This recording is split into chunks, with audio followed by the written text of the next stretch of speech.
ကိုရောက်ချင်တဲ့နေရာနဲ့ကိုရောက်နေတဲ့နေရာကြားမှာတန်တိုင်းကြီးအခုချားနေတယ်လို့မျိုးခံစားရဘူးလားအဲ့ဒီတန်တိုင်းကိုကြော်ဖို့စူးစမ်းလိုက်တိုင်းကိုချေတော့ကိုပဲပြန်ခလို့တိုင်မိနေတယ်လို့မျိုးပေါ့ဒီနေ့ကျွန်တော်တို့လေ့လာမယ့်အရင်းအမြစ်ကအဲ့အကြောင်းပဲ Brianna Walsh ရဲ့ The Mountains You စာအုပ်လေသူ့ရဲ့အဓိကအချက်ကအရင်စိတ်ဝင်စားဖို့ကောင်းတယ်ဟုတ်တယ်ကျွန်တော်တို့ကိုတားဆီးနေတဲ့အကြီးမားဆုံးတောင်ကြီးကအပြင်မှာရှိနေတာမဟုတ်ပဲကိုအတွင်းစိတ်ထဲမှာပဲရှိနေတဲ့ကိုတိုင်ပဲတဲ့အဲ့ဒီအယူဆကတော်တော်လေးနေတော့ကျွန်တော်တို့အတူတူစစ်ဆက်လေ့လာကြည့်ကြရအောင်ဟုတ်ပါတယ်အဲ့ဒီအချက်ကတကယ်ကိုအဓိကအကျုံးပဲ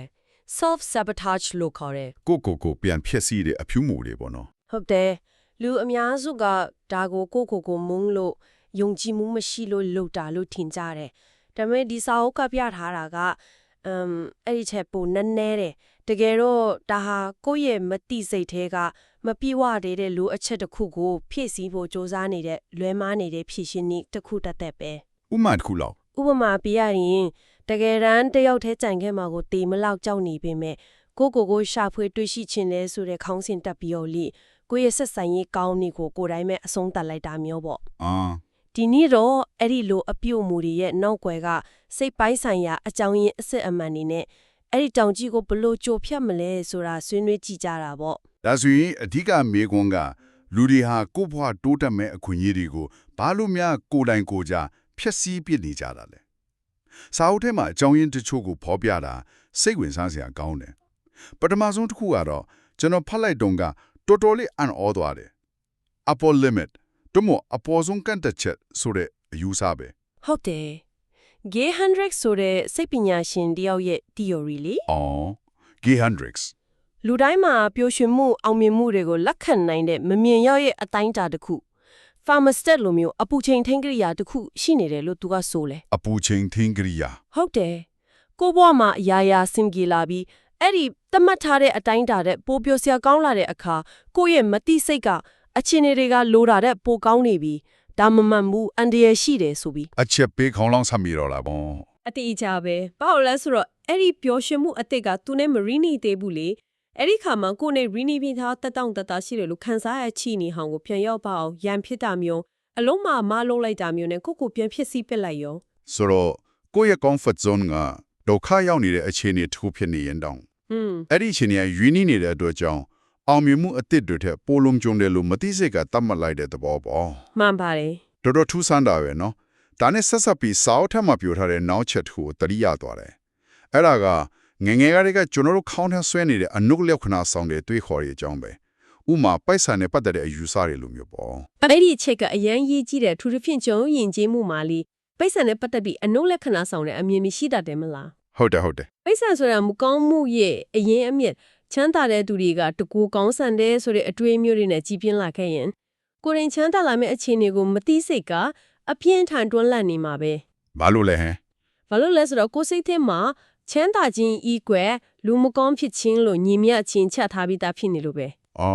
ကိုလူကောင်းတဲ့အဖြစ်ဆက်မြင်ခြင်းတဲ့အတွက်ကိုရဲ့ငွေရေးကြီးရဲ့အောင်မြင်မှုကိုတိုင်ပဲဖြစ်စီပြလိုက်တာမျိုးပေါ့ဟုတ်ပြီဒီလိုပဲအောင်မြင်ခြင်းကိုဝေဖန်ခံရခြင်းနဲ့တွဲမြင်တာဒါမှမဟုတ်ကျမ်းမအောင်နေတာကိုအပြော့အပါရှောင်းရတဲ့ပြင်စရာဘဝလို့တွဲမြင်တာမျိုးတွေအဲ့ဒါတွေအားလုံးကကိုတွတ်တက်မှုရဲ့ချီးကိုနောက်ပြန်ဆွဲထားတဲ့မမြင်ရတဲ့တန်ကြိုးတွေပဲဒါပေမဲ့ခဏလေးကားပေါ်မှာခရီးဒီအနေနဲ့လိုက်စီးရမှာကြောက်တာမျိုးလို့ကြောက်စိတ်တွေရတော့ဗျာ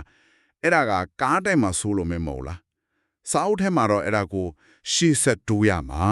ဒါမှမဟုတ်ကို့ဘဝကိုမထိန်ချုပ်နိုင်တော့မှာကိုကြောက်တဲ့စိတ်နဲ့တွားပြီးဆက်ပြထားတယ်အဲ့ဒီအချက်ကိုတော့နည်းနည်းပိုရှင်းပြပေးလို့ရမလားအဲ့လိုစိတ်ပညာမှာ projection လုပ်တယ်လို့ခေါ်ကြတယ်ပေါ့ projection ဟုတ်တယ်ဆိုလိုတာကကိုယ့်ရဲ့တကယ်ကြောက်စိတ်အကြီးကြီးကိုရင်မဆိုင်ခြင်းတော့အရေးမပါတဲ့တခြားအရာသေးသေးလေးတစ်ခုပေါ်ကိုအဲ့ဒီစိတ်ကြီးကိုပုံချပစ်လိုက်တာမျိုးလေဥပမာကိုဘွားရဲ့ career လမ်းကြောင်းကိုတိုင်မထိန်ချုံနိုင်တော့ဘူးဘယ်ရုပ်လို့ဘယ်ပေါ့မှမသိဘူးဆိုတဲ့ကြောက်စိတ်အကြီးကြီးကိုရင်ဆိုင်ဖို့ခက်ခဲလေဟုတ်တယ်အဲ့တော့အဲ့ဒီထိန်ချုံနိုင်စွာမရှိခြင်းဆိုတဲ့ခံစားချက်ကိုကကားမောင်းသူမဟုတ်ပဲခလီးဒီအနေနဲ့လိုက်စီးရတဲ့အခြေအနေလေးပေါ့ကိုပုံချလိုက်တာဒီလိုလုပ်လိုက်တော့ကိုယ့်ရဲ့တကယ့်ပြဿနာအကြီးကြီးကိုလည်းရင်ဆိုင်စရာမလိုတော့ဘူးပေါ့တကယ်ပဲကိုကြောက်စိတ်ကိုထုံဖော်ဖို့ခိုင်လုံတဲ့အကြောင်းပြချက်လေးတစ်ခုလည်းရသွားရောဒါကြောင့်ပြဿနာရဲ့မျက်နှာဖြင့်ဖြစ်တဲ့ကားစီးရမှာကြောက်တာကိုပဲပြင်ဖို့စူးစမ်းနေတဲ့၍အရင်မြစ်ဖြစ်တဲ့ ထိန်းချုပ်နိုင်စွမ်းမရှိမှကြောက်တဲ့စိတ်ကိုမဖြေရှင်းနိုင်ပဲဖြစ်နေမှာပဲ အဲ့ဒါပဲ ရှင်းစွာပဲဆိုတော့ကိုဖျက်ဆီးနေတဲ့အဖြူမူလေးရဲ့အကြောင်းရင်းတွေကိုသိပြီဆိုတော့ပြောင်းလဲမှုတော့ဘယ်ကစရမလဲစာအုပ်ထဲမှာတော့ပထမဆုံးခြေလှမ်းကအရေးကြီးဆုံးပဲလို့ပြောထားတယ် ဟုတ်ပါတယ် အဲ့ဒါကတော့ညှင်းဆန်နေတာကိုရပ်တန့်ပြီးကိုယ့်အခြေအနေမှန်ကိုရင်ဆိုင်ဖို့ပဲတဲ့ ဟုတ်တယ်ကို့ဘောင်ရဲ့အဆင်မပြေမှုတွေအတွက်တခြားသူတွေကိုလက်ညှိုးထိုးတာအခြေအနေတွေကိုအဖြစ်ပုံချတာတွေရပ်ပြီးဒါငါဝပဲငါမှပဲတာဝန်ရှိတယ်ဆိုတာကိုလက်ခံလိုက်ဖို့လိုတယ် လက်ခံလိုက်ဖို့ စာအုပ်ထဲမှာလေ့ကျင့်ခန်းတစ်ခုပေးထားတာအရန်ထီရောက်တယ်စာရွက်တရွက်ယူပြီးကိုမပျော်ရွှင်တဲ့အရာတွေကိုဘဝမှာအဆင်မပြေတဲ့အချက်အလုံးကိုတစ်ခုမကြမ်းချရေးခိုင်းတယ် ။အော်အကုန်ချရေးခိုင်းတာလား ဟုတ်တယ်အဲ့ဒီလိုကိုပြဿနာကိုမျက်လုံးနဲ့တဲတဲ့မြင်လိုက်ရတဲ့အခါမှာ rock bottom လို့ခေါ်တဲ့အနည်းဆုံးအခြေအနေကိုရောက်သွားတာ ။ Rock bottom အဲ့ဒီအချိန်ဟာကြာရှုံးသွားတာမဟုတ်ဘူးနော်ငါဒီလိုမျိုးဘယ်တော့မှထပ်မခံစားခြင်းတော့ဘူးဆိုတော့ပြတ်သားတဲ့ဆုံးဖြတ်ချက်ကိုချနိုင်တဲ့အခိုက်အတန့်စီပြီးအဲ့ဒါကအပြောင်းလဲအတွက်အခိုက်အမာဆုံးအုတ်မြစ်ပါပဲ အပြောင်းလဲလုပ်ရမယ်ဆိုတော့လူတွေကချက်ချင်းကြီးအကြီးကျယ်ကြီးလုပ်ဖို့စဉ်းစားမိကြတယ်။ဒါပေမဲ့စာအုပ်ထဲမှာ microchip ဆိုတဲ့အသေးစားပြောင်းလဲမှုလေးတွေနဲ့စဖို့အကြံပြုထားတာကိုသဘောကျတယ် အဲ့ဒီ microchips အယူအဆကကိုယ့်ကိုဖျက်ဆီးတတ်တဲ့အလေ့အကျင့်ကိုခြေဖြတ်ဖို့အကောင်းဆုံးလက်နက်ပဲ ။ဘယ်လိုမျိုးလဲရင် ဘာလို့လဲဆိုတော့ကျွန်တော်တို့ရဲ့မသိစိတ်ကအပြောင်းလဲကြီးတွေကိုကြောက်တာလေ ဒါပေမဲ့ရေတစ်ခွက်ပိုတောက်တာလောက်တင်းငယ်တဲ့ပြောင်းလဲကိုတော့သူကအန်ဒီရလုံးမမြင်ဘူး အော်ဟုတ်ပြီ ။စာအုပ်ထဲကဥပမာတိုင်းပြောရရင်တလားလုံးနေစဉ်တန်ဖို့20တက်တဲ့တပြားဟာတခါတည်းရတဲ့ဒေါ်လာတစ်သန်းထက်အများကြီးပိုတန်ဖို့ရှိသွားတယ်လို့ပဲပေါ့ compound effect လို့မျိုးပေါ့နော် အတိအကျပဲ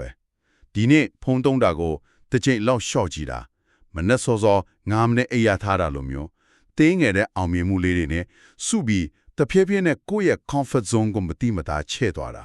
ဒါကကိုယ့်ရဲ့မသိစိတ်ကိုပြန်ပြီးလှည့်စားတဲ့နီလန်းတစ်ခုလိုပဲနော် ဟုတ်တယ်အဲ့လိုပြောလို့ရတယ်စာအုပ်ထဲမှာကျွန်တော်လုံးဝမေးလို့မရတဲ့စကားလုံးတစ်လုံးက anti fragile ပဲပထမတော့နားမလဲဘူးဒန်ခံလေးပိုကောင်းလေဆိုတာဘလို့ဖြစ်နိုင်မှာလဲလို့တွေးမိတယ် ဒီလိုစဉ်းစားကြည့်လေဖန်ကွက်တစ်လုံးကကြန့်ခိုင်မှုမရှိဘူး fragile ဖိအားပေးရင်ကွဲသွားတယ် ဟုတ်တယ် ရပါဘလုံးတစ်လုံးကတော့ကြန့်ခံနိုင်တယ်ဖိလိုက်ရင်ပုံစံပြန်ခံသွားတယ် ဒါပေမဲ့ anti fragile ဆိုတာကကျွန်တော်တို့ရဲ့ကိုယ်ခံအားစစ်နစ်လို့ပဲ ကိုခန္ဓာစနစ် ဟုတ်တယ်ကာကွယ်ဆေးချိုးလိုက်တဲ့အခါအဲ့ဒီဖိအားသေးသေးလေးကြောင့်သူကမူလချင်းတွေကိုပြန်ရောက်ယုံတက်မှာကပဲအရင်ကသူပို့ပြီးတော့တက်မှာသွားတယ် အော်ပိုကောင်းသွားတာ ဟုတ်တယ်စာအုပ်ထဲမှာပြောတာကကျွန်တော်တို့ရဲ့စိတ်ကအဲ့ဒီလိုဖြစ်တင်တယ်လို့ဆိုလိုတာပါစိန်ခေါ်မှုမရှိရင်အခက်အခဲမရှိရင်လူဦးနောက်ကပြင်းလာပြီးပြဿနာအသစ်တွေကိုသူ့ဘာလာသူဖန်တီးတတ်တယ် ဒါကြောင့် comfort zone နဲ့ထွက်ဖို့လိုတာပေါ့ တကယ်ပဲတန်ဖိုးရှိတဲ့စိန်ခေါ်မှုတွေကိုရင်ဆိုင်တာကစိတ်ပိုင်းဆိုင်ရာကြန့်ခိုင်မှုကိုတိဆောက်ရရောက်တယ်လို့ကိုယ့်ဘဝကိုထိန်းချုပ်နိုင်တယ်ဆိုတဲ့ခံစားချက်ကိုပါရစေတယ် အဖြေရှင်းရသေးတဲ့စိတ်တန်ရာတွေခံစားချက်တွေရှိနေတတ်တယ်လို့လဲဆိုတာပြန်တယ်အတိတ်ကိုလွတ်ချဖို့ဆိုတာပြောသလောက်မလွယ်ဘူးလေအဲ့ဒါကိုတော့ဘယ်လိုလုပ်လာမလဲ ဒါကအရင်အရေးကြီးတဲ့ချက်ပဲလူများစုလုံးမိတဲ့အမားကအတိတ်ကိုအတင်းဖိအားပေးပြီးမေ့ဖြောက်ဖို့ကြိုးစားတာပဲ အဲ့လိုလုပ်လေပိုဆွဲလန်းလိမ့်မယ်နော် ဟုတ်တယ်စာအုပ်ကအကြံပေးထားတဲ့နီလန်းကလုံးဝပြောင်းပြန်မယ်အတိတ်ကိုမေ့ဖို့ကြိုးစားမယ့်အစားကိုယ်နဲ့သက်ဆိုင်ပြီးစိတ်လှုပ်ရှားစရာကောင်းတဲ့အနာဂတ်အတိတ်တစ်ခုကိုတီးဆောက်ဖို့အာရုံစိုက်ခိုင်းတယ် အနာဂတ်ကိုတိဆောက်ဖို့ ဟုတ်တယ်ကိုယ့်ရဲ့ပန်းတိုင်အတိတ်တွေဝါသနာအတိတ်တွေဆက်ဆံရေးအတိတ်တွေနဲ့ကိုယ့်ဘဝကိုတဖြည်းဖြည်းဖြစ်သွားတဲ့အခါအချိန်ကြာလာတာနဲ့အမျှအတိတ်ကသူ့အလိုလိုအရေးမပါတော့ပဲမင်းမိန်သွားမှာပါ အော်အဟောင်းကိုဖြစ်စည်းပြီးမှအသစ်စားတာမဟုတ်ပဲအသစ်ကိုတိဆောက်ရင်နဲ့အဟောင်းကသူ့ဘာသာနေရာပြော့သွားတာပေါ့ အဲ့ဒါပဲအရန်ထိရောက်တဲ့နီလန်းတစ်ခုပါ ဒါဆိုစိတ်ခံစားမှုတွေကိုကြိုက်တွယ်ဖြစ်ရှင်းတတ်ဖို့ကလည်းအဓိကတော့ချက်ဖြစ်လာပြီပေါ့ အထူးသဖြင့်ဒေါတာမနာလိုဝင်တိုမှုနောင်ထလိုမျိုးအနုလက္ခဏာဆောင်တဲ့ခံစားချက်တွေကိုကျွန်တော်တို့ကဖျက်ရှားပြရမယ့်အရာတွေလို့ပဲမြင်တတ်ကြတယ် အဲ့ဒီမှာပဲလွဲနေတာ emotional intelligence မြင့်မားတယ်ဆိုတာအဲ့ဒီခံစားချက်တွေကိုမခံစားရတာမဟုတ်ဘူး မဟုတ်ဘူးလား မဟုတ်ဘူးသူတို့ပေးတဲ့သတင်းစကားကိုနားနေသည်မှန်မှန်ကန်ကန်အထုံးချတတ်တာကိုဆိုလိုတာ စာအုပ်ထဲမှာရှင်းပြထားတာကဒေါတာ anger ပေါ့သူကရန်သူမဟုတ်ဘူး ဒါဆိုပါလေဟင် ကိုယ့်ရဲ့နေနေမိတ်တွေဘယ်မှာရှိလဲဆိုတာကိုလာပြတာတစုံတစ်ယောက်ကကိုယ့်ကိုအလေးမထားတဲ့အခါကိုယ်တန်ဖိုးကိုနားမလဲတဲ့အခါဒေါတာထွက်တယ်အဲ့ဒီဒေါတာက ဒီအခြေအနေကိုပြောင်းလဲဖို့လိုပြီလို့တွန်းအားပေးနေတဲ့စွမ်းရည်ပဲ ။အော်စွမ်းရင်တစ်ခုပေါ့ ဟုတ်တယ်နောက်တစ်ခုမနာလိုဝင်တိုးမှု jealousy ။อืม ဒါကကိုယ့်တကယ်ဘာကိုလိုချင်နေလဲဆိုတာကိုညွန့်ပြတဲ့လမ်းညွန့်တစ်ခုပဲ လမ်းညွန် ဟုတ်တယ်တခြားသူရဲ့အောင်မြင်မှုကိုမနာလိုဖြစ်နေလားဟာတကယ်တော့ကိုယ်လည်းအဲ့ဒီလိုဖြစ်ချင်ပြီးမဲ့မကြိုးစားရသေးလို့ဒါမှမဟုတ်ကိုမဖြစ်နိုင်ဘူးလို့တတ်မှတ်ထားလို့ခံစားနေရတာ နောက်ဆုံးတစ်ခုနောင်တကရော regret နောင်တကအတိတ်ကိုပြန်ကြည့်ပြီးညီးတွားနေဖို့မဟုတ်ဘူးအနာဂတ်မှာဘာကိုမဖြစ်မနေလှုပ်ဆောင်ရမယ်ဘယ်အမားမျိုးကိုထပ်မလုပ်တော့ဘူးဆိုတာကိုညွှန်ပြနေတဲ့သင်ခန်းစာပဲ ဆိုတော့မနာလိုဖြစ်တယ်ဆိုတာကတကယ်တော့ကိုယ့်အတွက်လမ်းပြမြေပုံတစ်ခုဖြစ်နိုင်တယ်ဆိုတဲ့ယူဆကတော်တော်စဉ်းစားစရာပဲ ဟုတ်တယ်လေ ကိုယ်ခံစားချက်တွေကိုရန်သူလို့မမြင်ပဲမိဆွေလို့ဆက်ဆံတတ်ဖို့လိုတာပေါ့ဒါဆိုရင်နောက်ဆုံးပန်းနိုင်ဖြစ်တဲ့ကိုကျွမ်းကျင်ပိုင်နိုင်ခြင်း self mastery ဆိုတဲ့အဆင့်ကိုရောဘယ်လိုရောက်အောင်သွားမလဲ self mastery ရဲ့အထူးတော်ချက်ကကိုယ့်ရဲ့စိတ်ခံစားမှုတွေကိုနှိမ်နင်းတာ suppressing မဟုတ်ပဲထိန်းချုပ်တာ controlling ဖြစ်တယ်ဆိုတာကိုနားလည်ဖို့ပဲ suppressing နဲ့ controlling ဘာကွာလဲမြင် ဟုတ်လာမှာပဲ အော် controlling ဆိုတာကတော့အခုငါဒေါသထွက်နေတယ်အခုငါဝမ်းလန်းနေတယ်ဆိုတာကိုအတိမတ်ပြုတယ် ကိုညလက်ခံတာပေါ့ ဟုတ်တယ်အဲ့ဒီခံစားချက်ကိုခံစား권ပေးတယ်ဒါပေမဲ့အဲ့ဒီပုံမှာဘယ်လိုတုံ့ပြန်မလဲဆိုတာကိုတော့တတိရှိရှိရွေးချယ်တာ ဆိုတော့စိတ်ပိုင်းဆိုင်ရာကြံ့ခိုင်မှုဆိုတာမျက်ရည်မကျတတ်တာဒေါသမထတတ်တာမဟုတ်ဘူးပေါ့လုံးဝမဟုတ်ဘူး အဲ့ဒီလိုခက်ခဲတဲ့စိတ်ခံစားမှုတွေကြုံလာတဲ့အခါမှာတော့ကိုယ်တန်ဖိုးတွေပန်းတိုင်နေတဲ့အညီကျမ်းမာတဲ့နီလန်းနဲ့ဖြည့်ရှင်းနိုင်စွမ်းရှိတာကိုဆိုလိုလာပါ ဒီနေ့ဆွေးနွေးခဲ့တာတွေကိုပြန်ပြီးခြုံငုံကြည့်ရရင်တကယ်တော့ကျွန်တော်တို့ရင်ဆိုင်နေရတယ်ထင်တဲ့အပြင်ကတောင်ကြီးဟာကိုယ့်ရဲ့အတွင်းစိတ်ထဲမှာပဲရှိနေတဲ့ကိုယ့်ရဲ့ပုံရိပ်တစ်ခုပါပဲ ကိုဖြစ်စည်းတဲ့အဖြူမူတွေဟာကိုယ့်ရဲ့ရန်သူမဟုတ်ပဲကိုယ့်ရဲ့မပြေဝသေးတဲ့လိုအပ်ချက်တွေကူစားဖို့လိုနေတဲ့တန်ရာတွေကိုညွန့်ပြားနေတဲ့လမ်းညွန့်ဆိုင်ဖို့တွေပါပဲ တိကျပါတယ်အရေးအချီဆုံးကတောင်ထိပ်ကိုရောက်ဖို့မဟုတ်ဘူးအဲ့ဒီတောင်ကိုကြော်ဖြတ်ဖို့ကြိုးစားတဲ့ခရီးလမ်းတစ်လျှောက်မှာကိုဘလို့လူတစ်ယောက်ဖြစ်လာတယ်လဲဆိုတာကဒါတကက်အောင်မြင်မှုပါပဲ တောင်ကိုအနိုင်ယူဖို့မဟုတ်ပဲကိုအနိုင်ယူဖို့ ဟုတ်တယ်ကိုကျွမ်းကျင်သွားဖို့ကအဓိကပန်းတိုင်ဖြစ်လာရမယ်ဒီစာအုပ်ထဲမှာကျွန်တော်အရန်သဘောကျတဲ့စဉ်းစားစရာအချက်တစ်ချက်ထည့်ပြောထားသေးတယ် ဟုတ်ကဲ့ ကိုနဲ့မထိုက်တန်တဲ့အရာတွေကိုနဲ့မကိုက်ညီတဲ့ဆက်ဆံရေးတွေကကိုဘဝထဲမှာကြာရှိမနေပါဘူးဘာလို့လဲဆိုတော့အဲ့ဓာတွေကကိုနဲ့မမှန်ကန်ဘူးဆိုတော့ကိုရဲ့အတွေးစိတ်ကတည်နေလို့ပါပဲနောက်ဆုံးမှအဲ့ဓာတွေကိုလက်လွတ်လိုက်ဖို့ဆုံးဖြတ်တဲ့သူကဘာတူလဲဆိုတော့ကိုတိုင်ပါပဲတဲ့ အဲ့ဒီအချက်လေးကတော်တော်လေးစဉ်းစားစရာပဲဒါဆိုရင်ဒီအချက်လေးနဲ့ပဲဒီနေ့ရဲ့ဆွေးနွေးမှုကိုအဆုံးသတ်လိုက်ခြင်းပါတယ်တခါလေမှကိုကတဆွန့်တယောက်ဒါမှမဟုတ်အလုတ်တကူကိုဘွားထဲမှာရှိနေဖို့အတွက်အပြင်းထန်တိုက်ပွဲဝင်နေတယ်လို့ထင်နေရချင်းမှာတကယ်တော့မလို့အဲ့ဒီຢာကိုနောက်ဆုံးမှလက်လွတ်ထုတ်ခွာထားရအောင်မတိစိတ်ကတင်တွန်းပို့နေတဲ့သူကကိုယ်တိုင်ပဲဖြစ်နေနိုင်မလားဆိုတာကိုပြန်ပြီးစမ်းစစ်ကြည့်ဖို့ချန်ပီယံနေပဲနှုတ်ဆက်လိုက်ပါတယ်